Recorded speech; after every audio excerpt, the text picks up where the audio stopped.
গরিবদের বড়দিন। মেয়েটাকে রোজ রোজ ফেনা ভাত খাওয়াতে হচ্ছে।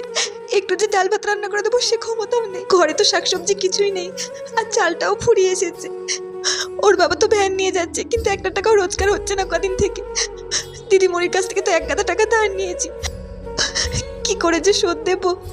তারপরে মেয়েটা কদিন পরে নতুন ক্লাসে ভর্তি হবে, তার টাকা লাগবে, নতুন বই খাতা কিনে দিতে হবে। তারপরে কারেন্টের বিল, ঘর ভাড়া, চারিদিকে এত দেনা। আমি যে কি করে সামলাবো ভগবান? এই সংসারটা যে আমি কি করে চালাবো কিছুই বুঝতে পারছি না। ও মামা। হ্যাঁ মা বল। আজকে আমরা কেক খাবো না? কেক খাবি কেন রে মা? আজকে কিছু আছে নাকি? হে ভগবান, তুমি কি ভুলে গেলে? আজকে তো বড়দিন, আজকে সবারই বাড়িতে কেক খাওয়া হবে। ও আজকে বড়দিন। ও আচ্ছা, আমি তো একদম ভুলে গেছি মা, কাজের চাপে। ও মা জানো তো, পিঙ্কি, মৌসুমি, ওদের বাবা ওদের জন্য কত বড় বড় কেক নিয়ে এসেছে। আমি দেখে আসলাম ওরা খাবে।